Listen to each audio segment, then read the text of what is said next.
Well, good evening. This is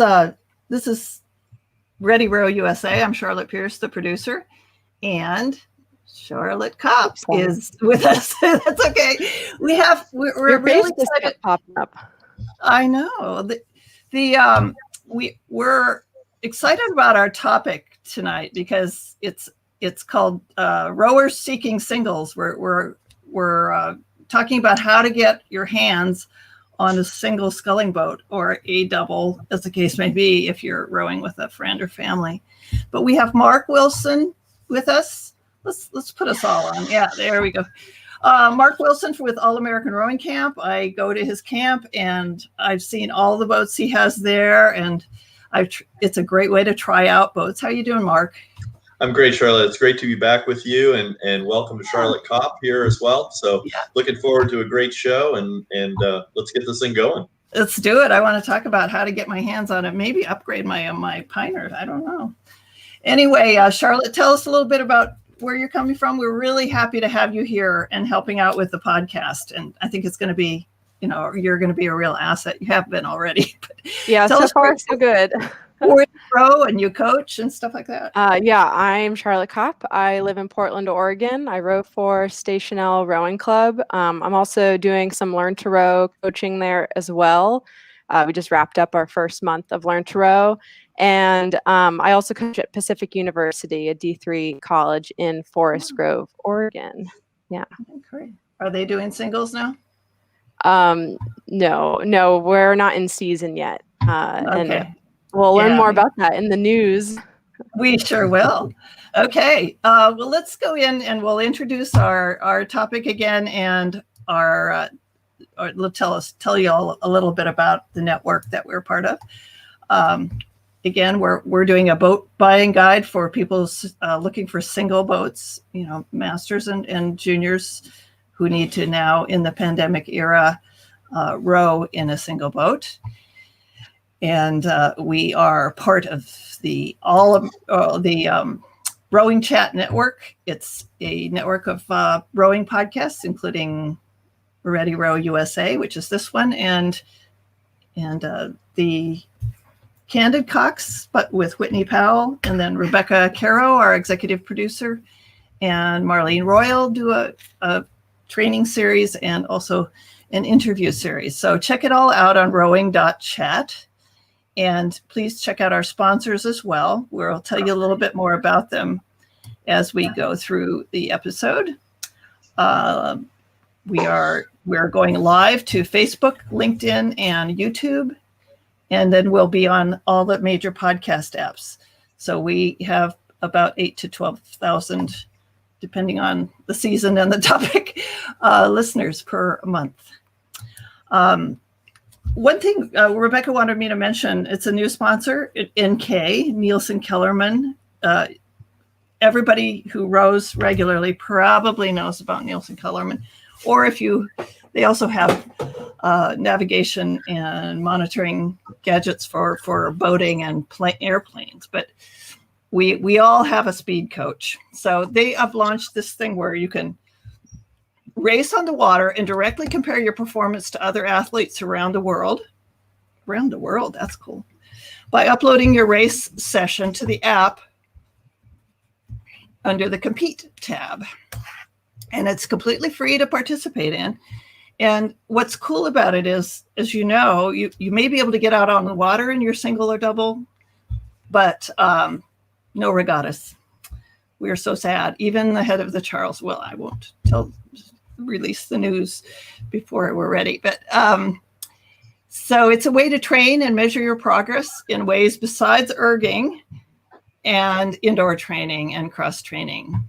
But you can find out more on our sponsors page. All of our sponsors are at rowing.chat/sponsors. And I might get interested in doing that. I think it's really good. Anyway, the show notes will have more details on that. Now, Charlotte, is your time to shine. Can you tell us a little bit about the news? Yes, so we've touched on a couple topics so far. D3 conferences across the country are suspending fall competitions. like the Northwest Conference and the Southern Athletic Association. And like the other Charlotte has pointed out before, the head of the Charles has been canceled for this year because of the coronavirus and is replaced with a virtual event. But some good news, if you are quarantined, a most beautiful thing is going to stream on Xfinity on Friday. So I'm definitely going to an outdoor backyard watch party. So that will be great. Awesome. Yeah, I made a donation to ROW New York, and so I got a preview on Vimeo, and it's like one of the most powerful documentaries I've seen lately, and especially if you're a rower, it will touch you deeply. I'm sure it's going to be amazing. Which I guess AMC, it was going to be released on AMC, but the theaters remain closed, so they're going on streaming for now. Mark. Charlotte. What can you tell me about, what if I was just like, I'm going nuts, I'm a sweeps rower and I can't get out in my 8. What am I going to do? Thanks for asking. As you know, Charlotte, and maybe our new Charlotte also knows already, myself, my business partner, Jim Dietz at All American Rowing Camp have been huge proponents of sculling and scullers for decades. And so this is one of those benefit yin yang, shiny side, whatever you call it, things that happen inside of these ultimately horrible events that's going on right now. But one of the positives is people are getting more use of their singles, and we're seeing an amazing amount of interest in sculling. And as you've already noted, an awful lot of sculling singles, and singles, not just the team boats, the doubles and the quads. So it's really a positive thing. What we want to talk about tonight is a little bit about the how, and how you might go about getting a single, or if you're wanting, if you're needing that on the water vibe, you probably need to find a single. Obviously, throughout the country, and we've seen this for the last couple of months, there are an awful lot of people selling singles and buying singles all the time, usually through different websites. Like Row2K is obviously one of the most popular, but Craigslist, eBay, other listservs and different things that you can search out. We're going to go through some of those things tonight. But one of the biggest things I think that people want to think about is whether or not they want to buy a used single, a new single, and then what kind of single inside of that topic. So there's an awful lot of options. And a lot of people here in the United States really see the racing single as the single, like it is the option. But it really isn't. It should be thought of as one of various options. And I think that's one of the things that I'd like to talk about a little bit tonight. So not only talking about the used or new, but also not just a racing single. Are you going to talk about the ocean? Well, there's just all sorts of different options, and that's really what's important for people to realize, and what people usually see at boat clubs are the racing singles. So if you're already a rower, if you're interested, if you've been doing sweep rowing for the last 10 years or 20 years, or if you're a newer rower, most people go through Learn to Row in an 8, right? I mean, that's what happens in the United States. But there's a lot of other options. But one of the things that you want to kind of think about is, what kind of rowing do you want to do? And sometimes people are on waterways that are not as idyllic as the Charles River, right? And sometimes people are on things like the Willamette River, which have barges and other boat users and water skiers and hunters and jet boats and all sorts of other things. Am I right, Charlotte Kopp? There's things out there, right? Yes. Actually, you're probably right. Speaking on that front, there's been new boating laws that have come into Portland to lower the amount of wake boats that can go through, especially where we row. So hopefully it'll be much safer in the next coming months. That is See, really good to hear. and And that's one of the things that I think people need to realize is that when you're out in an 8, a lot of people are they feel safe because they're with a group of other people. They obviously have a coach right next door. And so they may not really even realize some of the dangers or hazards that might be on their waterway. So feeling if they need to be in a racing single, that's part of it, but there's other types of boats that we'll get into. But Okay. So that's the main thing, is what kind of rowing do you want to do? What kind of rowing do you feel safe in doing? And does your waterway support? But I'm just hearing a lot about people, having so much trouble finding a boat. Maybe they're just not looking in the right places. Right. Well, that's we're gonna get to that, because that's part of the thing, is whether or not they should be looking new or used or something else. So budget is your other major constraint. People have a disposable amount of income, and rowing is a recreational activity. Some people make it more of a religion than a recreation. That's okay, but there is a budget. Usually there's a top end, and that may be $1,000 or maybe $10,000. Everybody's different, and there's a boat for everyone. Wait time, whether or not you are going to buy a used boat. Even if you buy a used boat, it may be on the West Coast, it may be in the Midwest, it may be on the East Coast. You may not be able to get it quite as quickly as you think. So that's a discussion. And then also storage. Obviously, if you're buying a single and you're a member of a club, you have to know, can I keep it in the club? And I can't. I've been waiting for 4 years for community rowing. Right, exactly. So there's things like that. So those kind of questions have to be asked before you go ahead and buy a 27 or 26 foot long boat. Yeah, I was going to say, it's like I've now got it in my front yard, and it takes up the whole length of our front yard. Yep. And then transport. So if you do buy a boat in California, how are you going to get it to Boston or to North Carolina or wherever? And there's people that do that, and there's options for you. And then the other thing is, not everybody really needs or should be in a racing single as their first boat. And I think that's one of the things that we'll talk about too. So if you want to go on to the next slide, that would be great. Oh, this is great. Yeah. So this is a great picture. So this is at Station L. I know where that is because I've seen the pictures on Instagram of Station L and all of the little singles that they've got ready to go out. So the picture, if you're seeing this on YouTube or on one of our video outlets, that is a picture of about 12 singles, little plastic boats that are perfectly rowable, and they're just lined up and down the hill heading for the dock. And it looks like little ducks heading to are the those water. are those like tubbies, or are they? Yeah, I would call that those are recreational training singles. So that's what I would classify those as. So you've got some boat types. One is the racing single. That's what we kind of normally see. That's what you'll see in the Olympics. That's what you'll see in most of the racers at the head of the Charles or the big rowing events that you see are the racing singles. Those are typically made out of carbon fiber or fiberglass or some mix of different composites.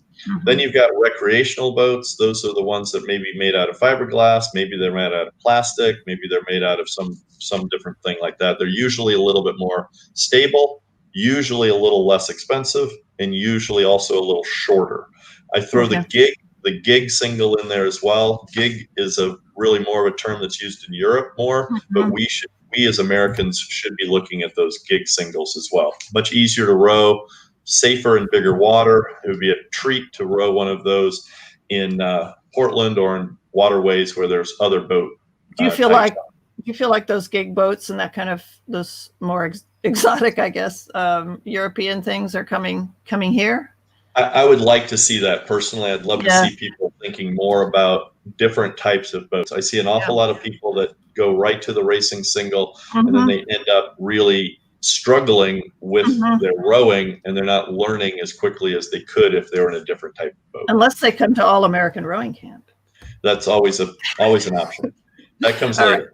So you got to buy a boat first. So then you've got the open water boats or the coastal boats, and that's another class. So then those are more of the Mosses, the Aldens, and then some of the coastal boats like the Swifts or the Leos or the light boats, which is also something we'll talk about. So those are boats that are also more comfortable to row. I took a gentleman out yesterday, very first time ever in a rowing single, and he was in a coastal boat that I have here in Florida. He had never rowed before, never been on an erg, never been in a sweep boat, never anything, and he's rowing like a champ.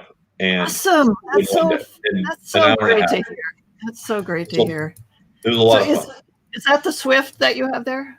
Was he? I actually have an Ave single, coastal single here, so it's a little different, but very similar to the Swift. So, and then the crossover. You know, there's sometimes this little crossover. So some of the boat companies will have different boats for different people, but there's lots of options. So those are some of the things that people want to consider as they're going into looking at buying a single for themselves. Let me just stop here for a second and just wanted to remind people that you're listening or watching Ready Row USA, part of the Rowing Chat Network. And we have Mark Wilson of All American Rowing Camp here talking about how to buy a single in the seller's market, or the seller's market, I guess you'd call it now. And and Charlotte Kopp is here with us from Station L in Oregon. Go ahead, Mark. You want me to flip the slide? Let's go to the next slide, please. So you've decided that you want to buy, you know, a certain type of boat, and then there are different characteristics inside of those different boats. So the rigger is one thing. The hull type or the hull construction is another piece, and then the size of the actual boat or the size of the hull. So all three of those things are something that should be considered based upon your size, your ability, and then obviously the boat that's available. So the rigger, there are side mount riggers, which we're all used to. Those are the older style riggers, the Euro rigger that literally comes onto the side of the boat. And then we've got a stern wing, which came out first as far as a wing boat goes. And then the bow wing, which was brought to us by Fluid Design and then quickly adapted by every other boat maker in the world. And then you've got the quick release rigger, which can become something very popular and something interesting to have if you are transporting your boat on a daily basis. I think Van Deusen's have that, right? Lots of boat builders have it. Most of them do at this point. Van Deusen has it. Wintec has it. Everybody's got it. Vespoli's got it. Everybody's got a quick release option. The stern wing you're talking about. So if you're sitting there looking at your stern, it comes out like this, right? The stern wing would be attached at the stern side of your foot stretcher. So you're going to be looking at the wing. On the bow wing, it's obviously attached on the bow side of the cockpit, of the rowing cockpit, and like this one in the picture here. Yeah.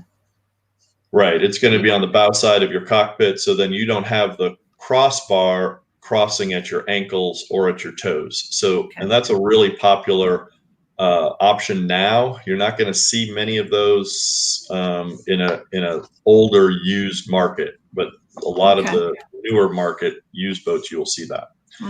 And then in every boat company has different hull constructions, and then many of the boat companies have different hull shapes. So within each company, you want to be thinking about the different type of hull, which are going to be the more stable, more recreational or open water type of boat or training boat, and or more of a racing boat. So I just wanted to ask you before you go on from that. These days, like, this sounds like a lot of things that you need to choose, but where can you try them? I mean, can you try them out, or do you just buy a boat and hope for the best? Or this is what we're trying to discuss right now. So the idea of the most of the boat builders don't have any demos right now because they've sold them all, right? So now it's the decision, how do you try different boats? Well, you probably try them at your club or at a neighbor club or at some other location that is going to allow you to try different boats. But those are things that come up after you decide what maybe is the right one for you.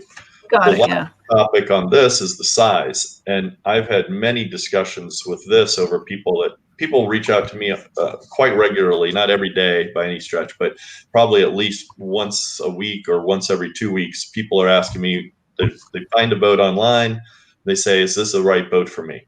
And I'm like, Mhm. well, what size is it, right?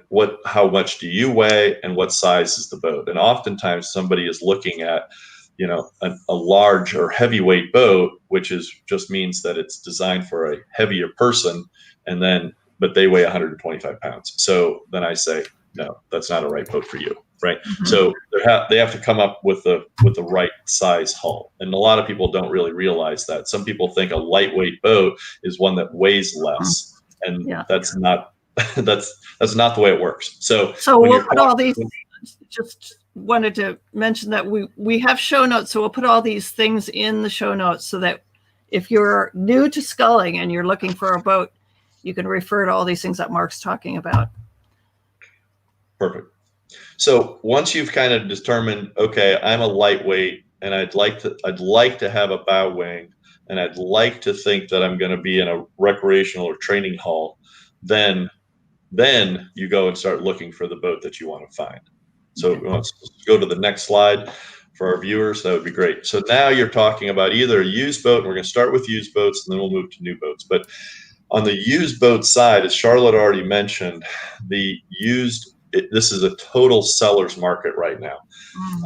Perusing today's Row2K ad, there are options from a 2006 14-year-old Empacher for $9,000.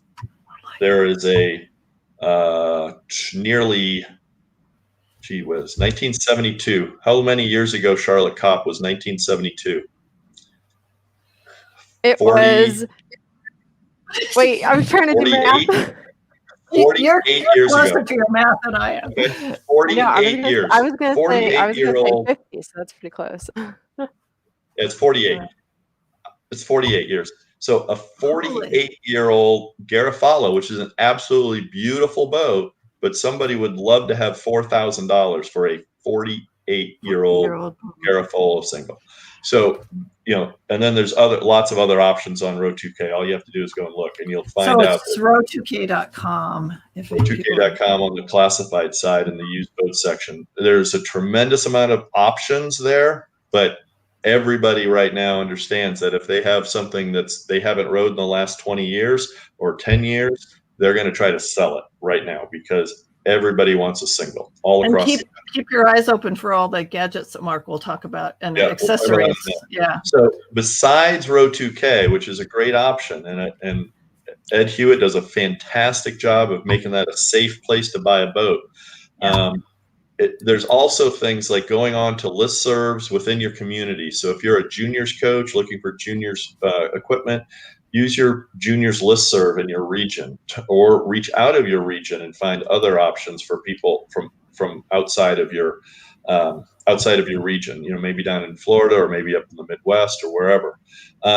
Surprisingly, Craigslist is also can be a good option to find a boat. So I've seen really nice boats on Craigslist. Sometimes people buy boats and they really don't know what they're buying, and then they realize that rowing is really hard or more difficult than they thought, and then they sell a boat on Craigslist thinking that everybody else would find a boat useful on Craigslist. So Craigslist could be good.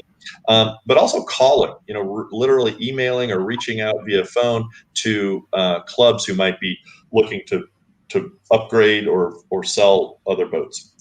Disadvantages, obviously, of a used boat. We all know buying a used car, it's just the same way. It could have been in a bit of an accident. It could not be the ideal size for you, but right now, a lot of people will take that non-ideal boat just to have a boat. But when we all get back on our sweeps boats or whatever, when it opens up, those boats will be available. I mean, you can hopefully sell your trade up or something like that. Right. Whether or not you get the same money back that's true. is a question. But I think there are some disadvantages of buying a used boat, but there are also some good advantages. Usually you're going to be able to get that boat sooner.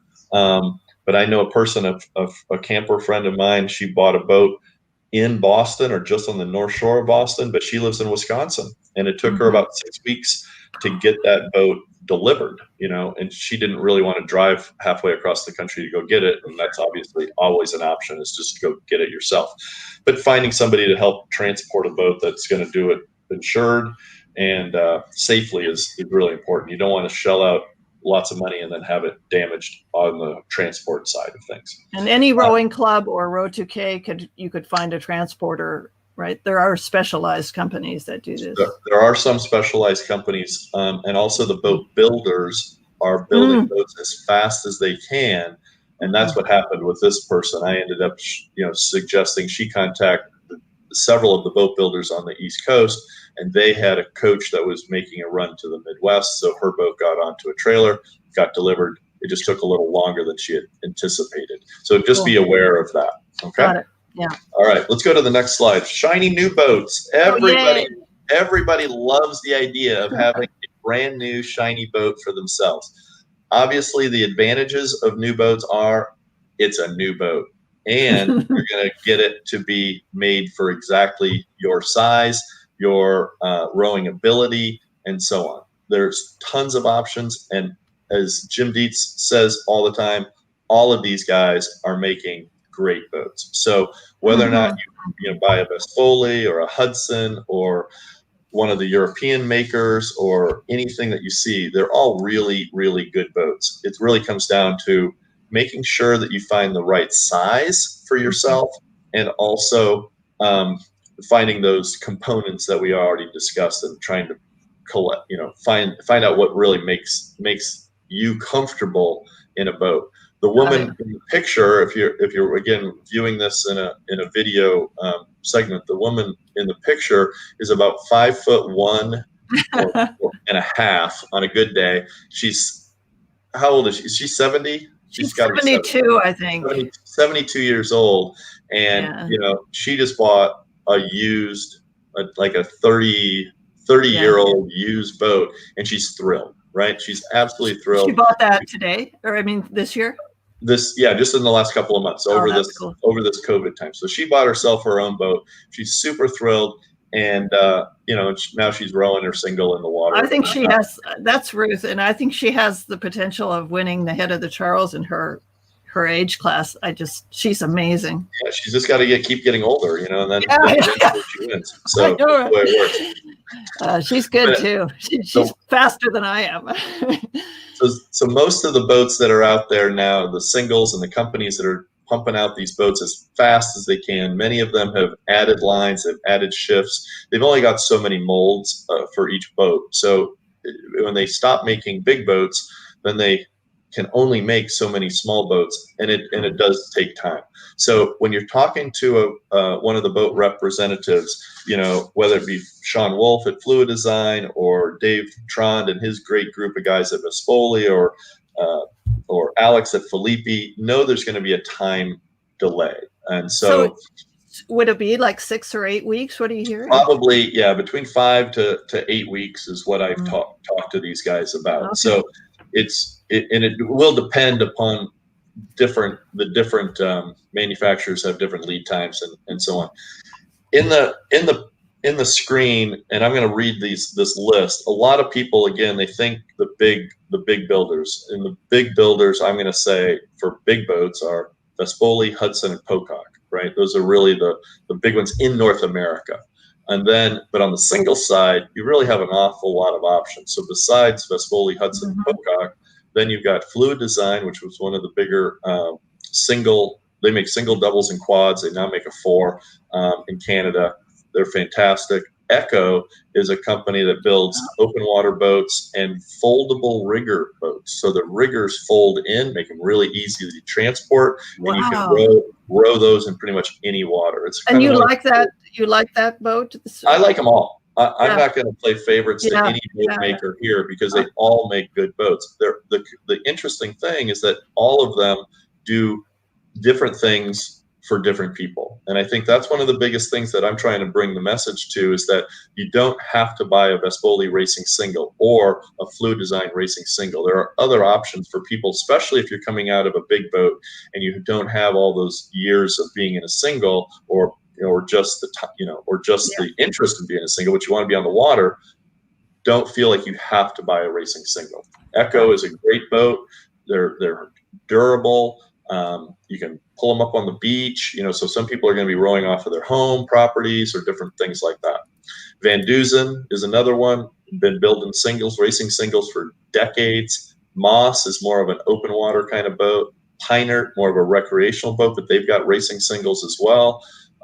They have lots of different types. I think Pinert has just put the wing-mounted rigging in on their next model too, right. I think. Yep. So they're making, all of the boat builders are doing really nice things. They're being innovative. They're changing what they've been doing for years, and they're trying to become as relevant to today's market as possible, which is super. Awesome. Resolute is now getting into singles. Levitor is the son of Jacob Kasper. He's a Canadian boat builder. Empacher, obviously, the yellow boat you see all over the world. Nello is one of the world's best kayak makers. They have an amazing factory in Portugal. Now they're making rowing singles. They see the market in rowing, and they're making only rowing singles. I think they might have a double, but it's still kind of a test boat. Yep. Filippi, obviously out of Italy, is like the Ferrari of rowing singles coming out of Italy. Ave is another company out of Portugal. Swift is a worldwide boat builder, builds in China but has U.S. ownership here in the U.S. distribution market.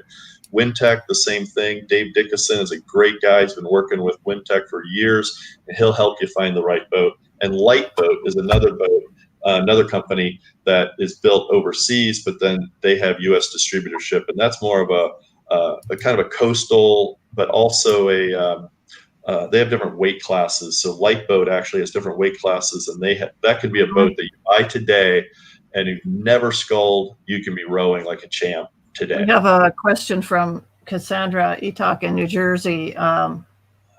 Any thoughts on wreck boats like Race One Wave Cutter or Edon? That's a great question.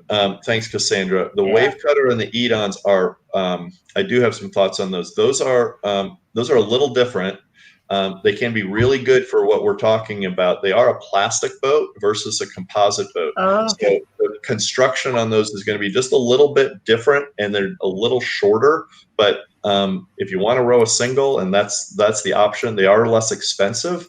But those can be a good option as well. So thank you very much. I knew I missed a couple. I also missed Alden. When I put this slide together, I forgot Alden, and I really apologize to the Alden company. We'll put it in the show notes. That's fine. Also, Edens are great beginner boats. Yeah. Sorry, Charlotte? Edens are great beginner boats if you haven't rowed much before. Yeah. Oh, right. The Alden can be a great option. I apologize for not putting them in the slide, but that's another great option. We'll feature them elsewhere. Okay. Thanks. All right. So those are a lot of the names, and I think going to their websites and then talking to not only the salesperson, but also others that may own a boat from one of the boat builders and or people that you respond to or regard as somebody who has experience is always somebody that it's valuable to talk to, but also talking to the various boat builders, and not only for a new boat, but also for the used boat market. So one of the boats that was on Row 2K was a 1999 Hudson, racing single. But again, it's a 1999 boat, 21, 22 years old, but that's out there, and that may be a good option. Hudsons are great. You can talk to the boat builders about their past boats. They are happy to give feedback. They're not going to ever say it's a bad boat, but they're going to tell you, yeah, that'd be a great boat for you, or whatever, or maybe you should think about this one because it's not that much more expensive to buy a new boat versus one of these boats that may be a little overpriced. Now here's this crazy woman bending over, adjusting her gadgets in her boat. What do we need? What do we need to row a boat, Mark? Yeah, I will tell you what you need. You need 2 oars, and you need your feet and foot stretchers, and you need to be sitting on a seat. That is what you need. You don't need anything else. You don't need a SpeedCoach. You don't need a waterproof bag. You don't need your phone with you. You don't need a wind meter. You don't need a GPS tracking device. You don't need any of that. What you need are 2 good oars, a boat, and the desire to go outside and look around. So too many times people take too many things with them. I don't. Well, Summer I have not rowed with a SpeedCoach at all. And that can be a good training technique too, just to, not be distracting yourself with all I'll tell you what I'm distracted by are today I did 20K out on the St. John's and Lake Beersford, and I had I lost count at 15, but really, and that was in the first 6K, and I lost count after 15 alligators. So I was paying very much attention to where I was going and trying not to run over the big one, right? Most of them are the little ones, the brand new babies that are maybe 2 feet long. But when I was down there and I saw one, I dashed out into the water when I was there, and but the size of it gets bigger every time I tell this story. So right, somewhere mama is out there. So what you do want, and this is the really most important thing, is you do need a decent set of oars. So whatever boat you buy, don't forget the oars. Mm-hmm. Concept 2, Croker, Dreher, they all make great equipment. They all make great oars, but get yourself a set of oars. If you buy used oars or used oars come with a used boat, my suggestion always is buy new oar locks from Concept 2 and buy new sleeves that can be retrofitted onto your old oars. Mm-hmm. Also, think about buying new tracks and or new wheels that will come for your whatever seat that you have. Right. A roller bearing seat or a dual stage seat. So, and we have a couple more questions from Cassandra, but maybe you want to take them after you finish this segment. Yeah, actually, the SUP option, I see that on my screen. Yeah. The SUP option is also something I had in my notes as well. The oar board. The oar board is a great option. They're actually a lot more expensive than some people think. That's a sliding rigger, right? It's a sliding rigger that straps onto your SUP. So that's a great option for people who maybe are not trying to go fast or go far, but they do want to get fitness, and you will definitely gain fitness in rowing a board, right? And she had a question about the Concept 2 Bantam oars. Yeah. So again, the oars are super important, and I think that's most important thing. Make sure you get adjustable oars, or if the oars that you buy with a 42-year-old or 48-year-old single are not adjustable, most of them can be retrofitted into an adjustable handle, and I would highly recommend that. I've got the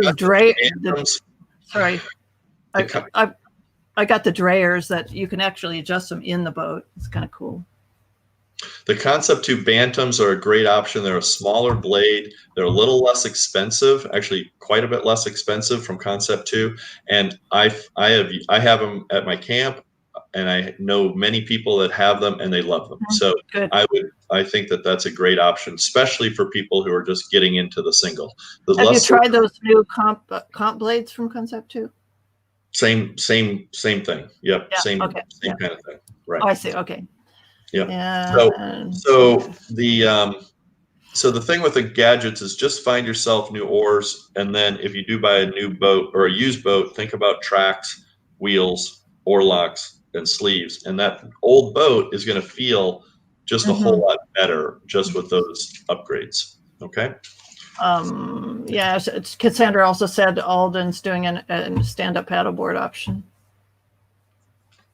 Great. The oar board thing, whatever it is. I mean, it's so portable too. Yeah. Yeah, I'm sure there's lots of options on that. So last thing for me tonight is, after you've gotten yourself a boat, most people would love to get some coaching. So I think that a lot of people, and I'm doing little mini camps all over right now with the idea of turning sweep rowers into scullers. And I know a lot of clubs are doing the same thing all over the country. They're trying to make people more comfortable in a single, and that's really what your coach is there for at the beginning. Get comfortable in the single, learn that it's a systematic operation, right? Your body is a big part of it, your oars are part of it, and your boat is part of it.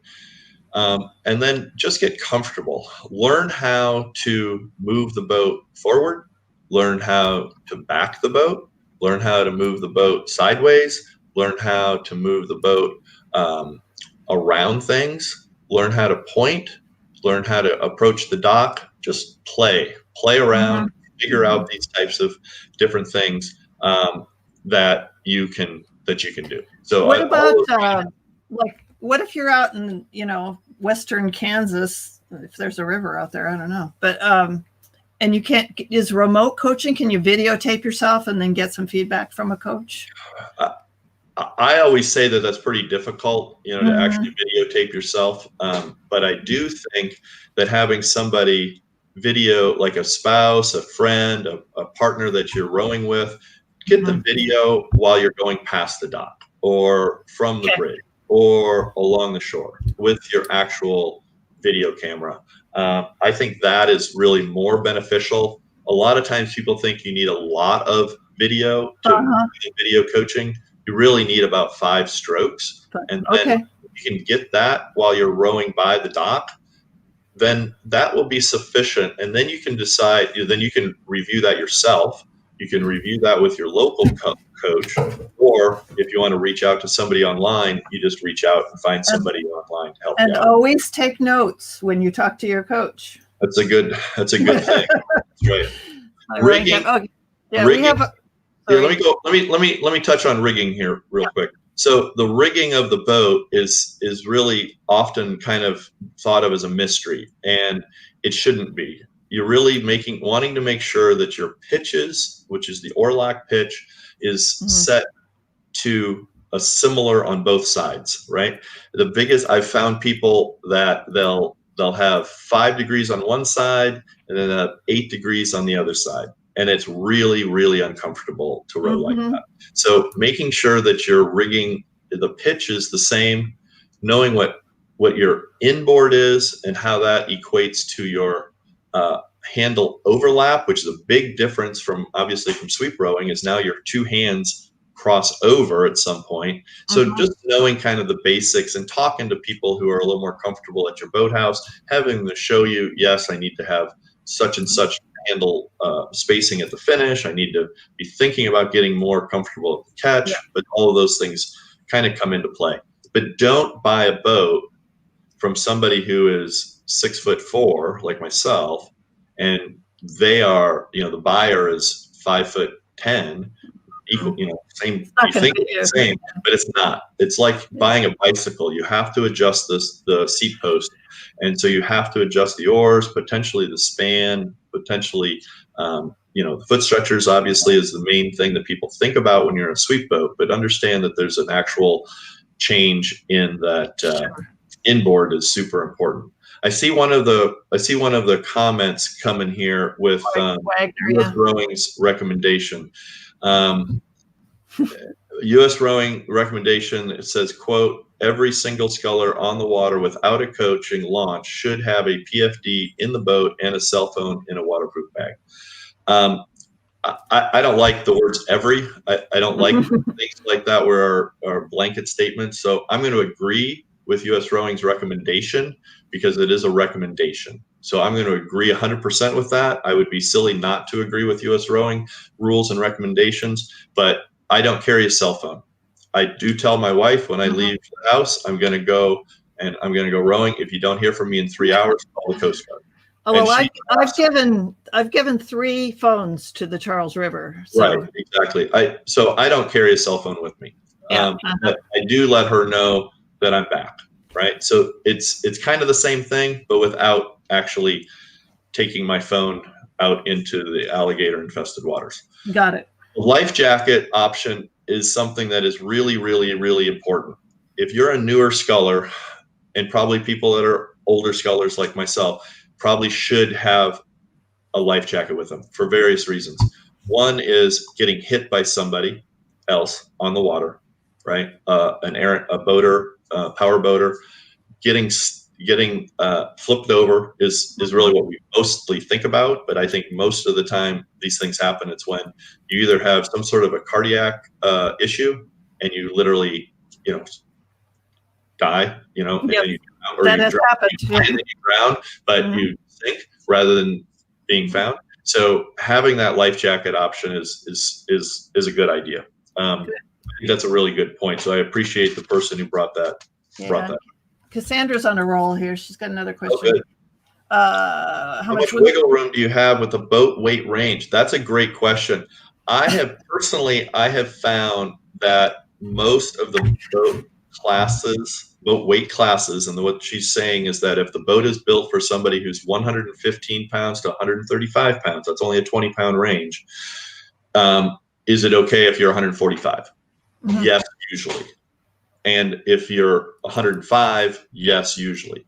If you're in that same class, 115 to 145, and you weigh 160 or 170, then you very well may be a little bit on the idea of maybe I should look for that midweight boat instead of the lightweight boat. Or if there's a pandemic and you go from 135 to 142, like someone I know. Yeah, but see, that shouldn't be happening because you're supposed to be working out, Charlotte. You're supposed to be working out. So that's why we're talking about this. And you're supposed to be rowing your single every day and doing those 15K out on the beautiful Charles River. So I'm getting there. Well, but the weight class range is something that's really important. Now, let me add one more bit to that, and I know we're getting close to our time, so let me add one little bit on that because it is important. A lot of the boat companies are now increasing the number of hull sizes that they are bringing to their fleet. So Vespoli is adding another fleet. It used to be kind of three, right? It used to have lightweight, midweight, and heavyweight. But now almost all Fluid Design does it. Swift has 9.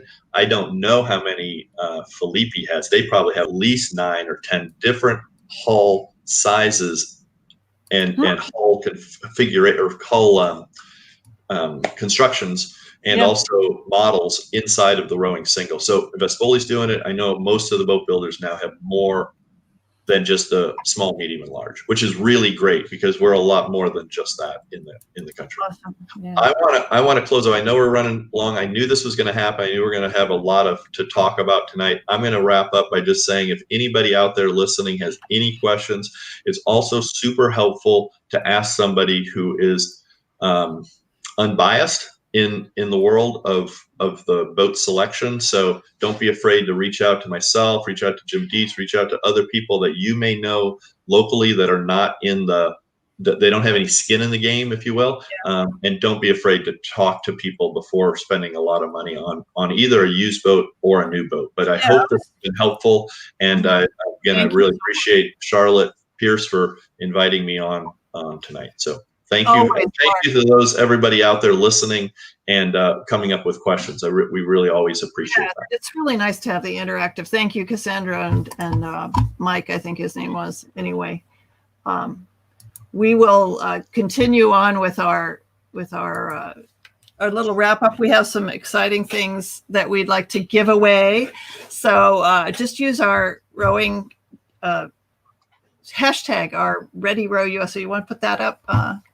Yeah, there we go. Ready Row USA hashtag on social media, and we will scout around and find it. Anything you want to add to that, Charlotte Kopp? Follow us on Instagram at ready.row.usa, and you'll be able to see what's coming up next and also get a little in-depth view of the folks who we have on this podcast. One exciting thing you mentioned Most Beautiful Thing, the film we're going to have the whole crew on in the next week or two. Their film is being released this week, Friday.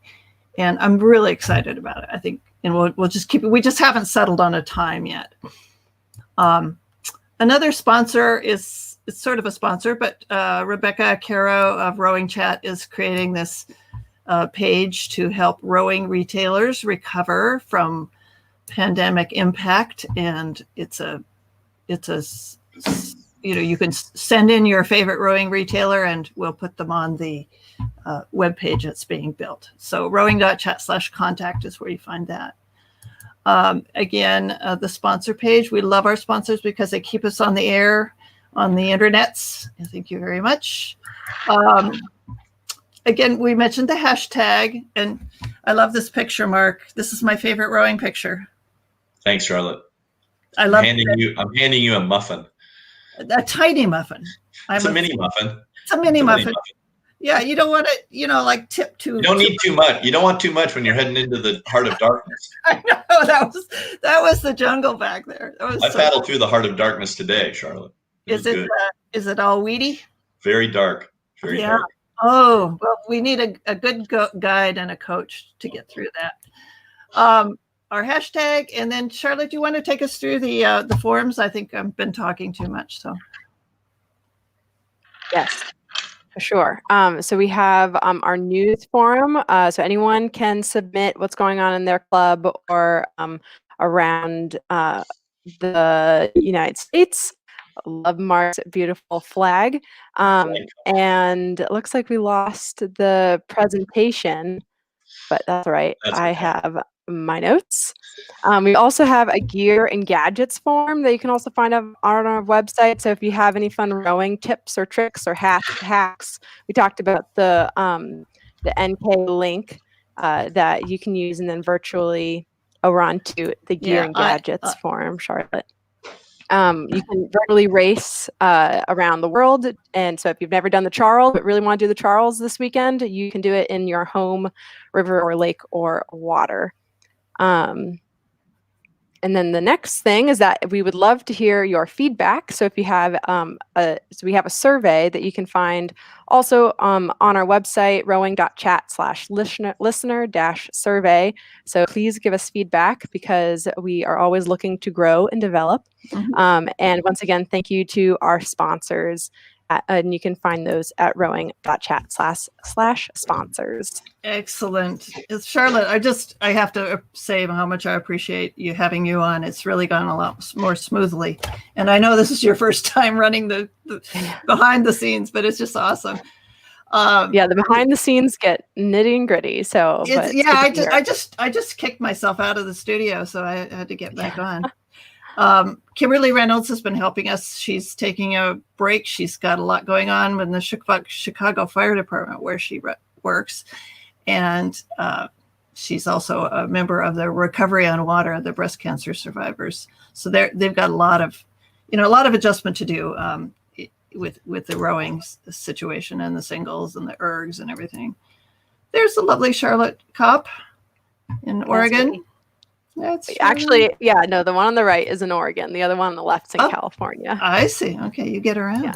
World traveler. Right. Yeah. We're going to be doing some Olympic previews. We're going to be more on boat buying. We're going to be doing more on converting from sweeps to single rowing. And so send in your suggestions for topics as well. And thanks everyone for watching. You're the best. Thank you, Cassandra and Mike Wagner for weighing in with those questions. We'll put them on our show notes, rowing.chat/categories/ReadyRowUSA. Thank you very much.